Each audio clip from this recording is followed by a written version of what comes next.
Bonjour et bienvenue à ce moment de partage encore aujourd'hui. Merci à Dieu qui nous fait grâce de pouvoir continuer dans notre partage sur la série intitulée Les assurances du croyant. Alors aujourd'hui, j'aimerais continuer avec la sixième partie de mon partage. Il s'agit de l'assurance de victoire. Alléluia.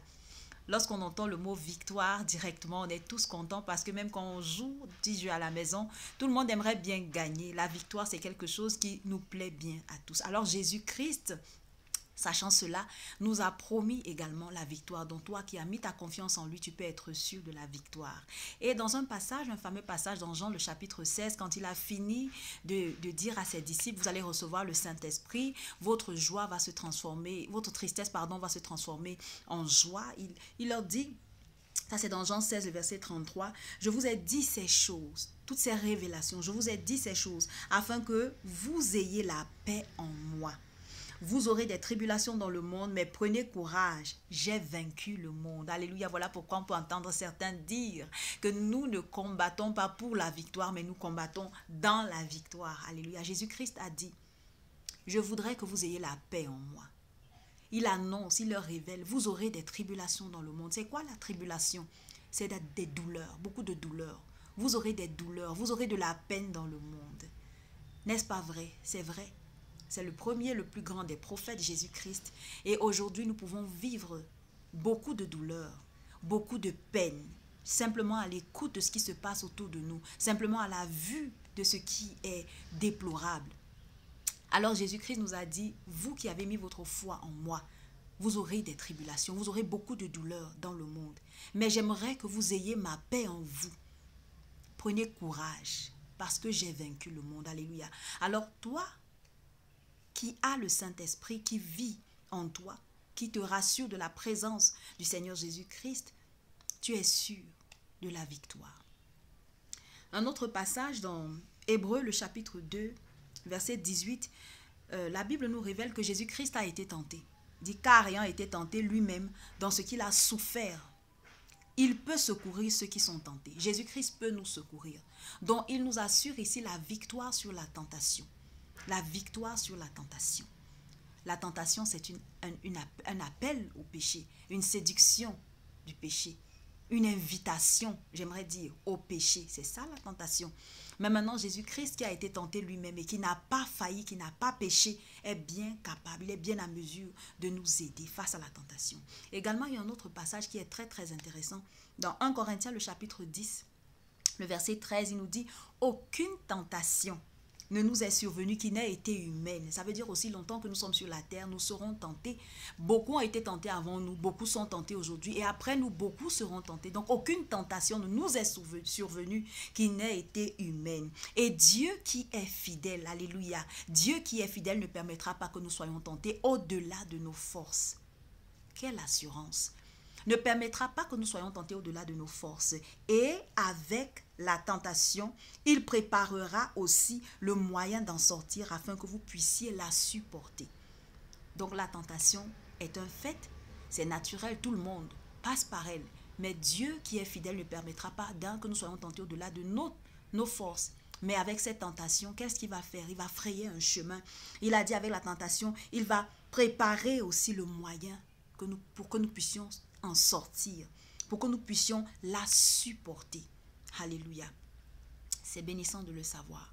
Le dernier passage que j'aimerais, il y a tellement de passages pour nous rassurer de la victoire après la puissance la dernière fois. Il y a beaucoup de passages qui nous rassurent de la victoire. Donc je veux prendre ce dernier passage dans Romains le chapitre 8, le verset 37. L'apôtre Paul a parlé au départ je crois c'est dans les 17 premiers versets, il a parlé de la vie par le Saint-Esprit. Nous qui avons cru, nous vivons par l'Esprit de Dieu. Nous ne sommes pas censés vivre parce que nous voyons, parce que nous entendons, parce que nous ressentons. Nous devons vivre par la foi en ce que Dieu a dit.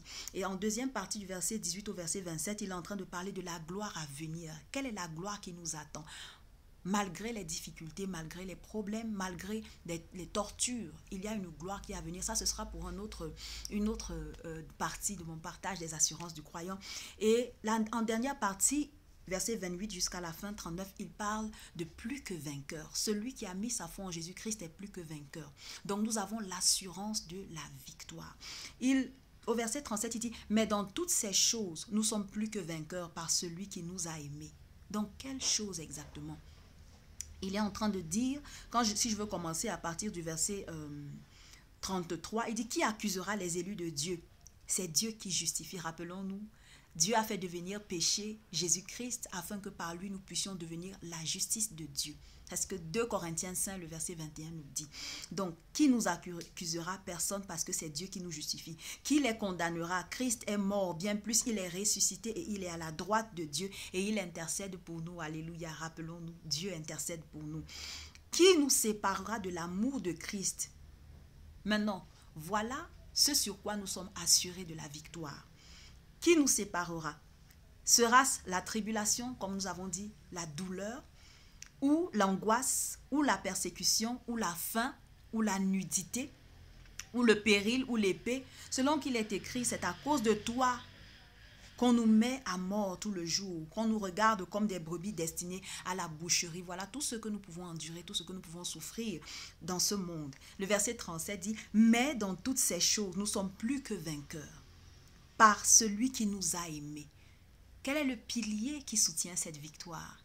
Quelle est la fondation de cette victoire? Quelle est la raison d'être de notre victoire? Celui qui nous a aimés, Dieu qui nous a aimés, Jésus-Christ qui nous a aimés.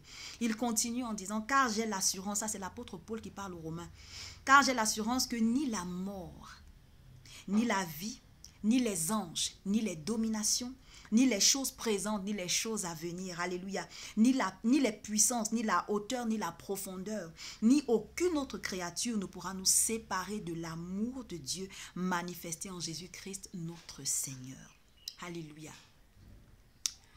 C'est bien d'avoir un cas, par exemple, en justice et d'avoir la victoire. C'est bien de jouer à un jeu, par exemple, et d'être le vainqueur. C'est bien de pouvoir remporter des prix.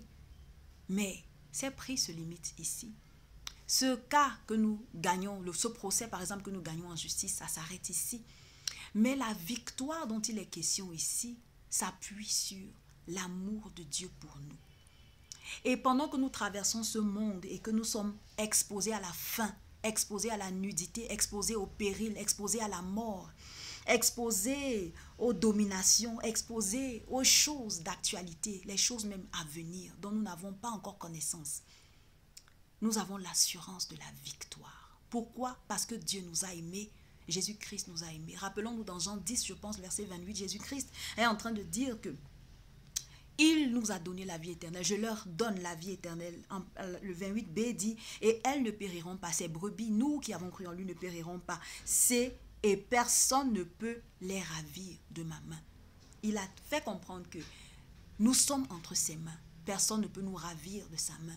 C'est Dieu qui nous a donné entre les mains de Jésus-Christ. Je vois là une double protection.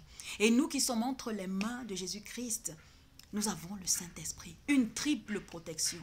Dieu nous a tenus, il nous a remis entre les mains de son Fils. Nous sommes entre les mains de Jésus-Christ et nous sommes scellés du Saint-Esprit. Alléluia. Quelle gloire. Nous avons l'assurance de la victoire. Donc, bien-aimé, quel que soit ce que tu traverses, sois encouragé parce que rien ni personne ne peut te séparer de l'amour de Dieu, ne peut empêcher que Dieu t'aime. Son amour, rappelons-nous, pour nous, est sûr, pur, profond, désintéressé et incomparable. Personne ne pourra jamais nous aimer comme Dieu nous aime. Alléluia. Soyons encouragés aujourd'hui à savoir que Jésus-Christ a vaincu le monde. Nous aurons certes des tribulations dans ce monde, mais nous devons prendre courage parce qu'il a dit qu'il a vaincu le monde. Et Paul nous a rappelé dans Romains que nous sommes plus que vainqueurs. Alléluia.